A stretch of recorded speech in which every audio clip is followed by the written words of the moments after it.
Hello കൂട്ടുകാരെ, ഇതാ കുഞ്ഞാപ്പി കുഞ്ഞുങ്ങളായിട്ട് ഇതാ സേഫായിട്ടിരിക്കുവാണ്. പുറത്ത് നല്ല മഴയാണ്. ഞാൻ ചിന്തിക്കുമായിരുന്നു, ഒരുപാട് പെറ്റ്സ്, അതായത് പുറത്തുള്ള പട്ടികൾ, അതുപോലെ പൂച്ചകളൊക്കെ ഈ മഴയത്തൊക്കെ എന്താ പറയുക, ഷെൽട്ടർ പോലും ഇല്ലാതെ എന്തോരം പട്ടിക്കുഞ്ഞുങ്ങളും പൂച്ചക്കുഞ്ഞുങ്ങളും ജീവിക്കുന്നുണ്ട്.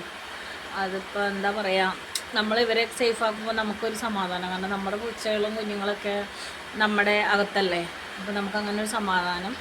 കുഞ്ഞി ഇവിടെ ഉണ്ട് കേട്ടോ. കുഞ്ഞി സിറ്റൗട്ടിൽ കിടക്കുവാണ്. അപ്പം അതായത് ഹോളിൽ.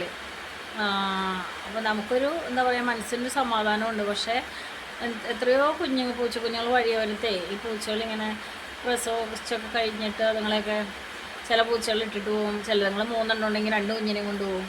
അങ്ങനെ കാണുമ്പോൾ ഭയങ്കര വിഷമമാണ്. അങ്ങനെ കണ്ട് എൻ്റെ വീട്ടിൽ വന്നതാണ് ഇതേ ഈ കിടക്കുന്ന ആൾ. അപ്പുറത്തെ പറമ്പിൽ നിന്ന് കുറേ പൂച്ചകളുണ്ടായില്ലേ, അപ്പോൾ അവരുടെ അടുത്തുനിന്ന് വന്നതുങ്ങളാണ് നിങ്ങൾ പ്രസവിച്ച് കഴിഞ്ഞിട്ട് 3 ഒക്കെ ഉണ്ടെങ്കിൽ 2 കൊണ്ടുപോകും, ഒരെണ്ണത്തിനൊക്കെ അവിടെ ഇട്ടിട്ട് പോകും. അപ്പോൾ അതുങ്ങളിങ്ങനെ കുറച്ചൊക്കെ വലുതായിട്ട് ഇവിടെയൊക്കെ വന്ന് ഫുഡിനായിട്ട് കരയും. നമ്മൾ ഇട്ട് കൊടുത്ത് വളർത്തിയതാണ്. നമുക്കൊരു സ്ഥലമൊന്നുമില്ല, 3.5 സെൻറ്റ് സ്ഥലമാണ്, ടൗണിലാണ് വീട്. ഇതുങ്ങളൊക്കെ വലുതായി കഴിഞ്ഞ് അങ്ങോട്ടും ഇങ്ങോട്ടൊക്കെ പോകുമ്പോൾ ആൾക്കാരൊക്കെ ഓരോന്ന് പറയും, നമുക്കറിയത്തില്ല എന്താവും എന്നൊക്കെ. എന്നാലും ഞാനിപ്പോൾ തൽക്കാലം എന്തായാലും കണ്ടിന്യൂ ചെയ്യുവാണ്. എനിക്കറിയത്തില്ല എന്താ ചെയ്യേണ്ടതെന്ന്.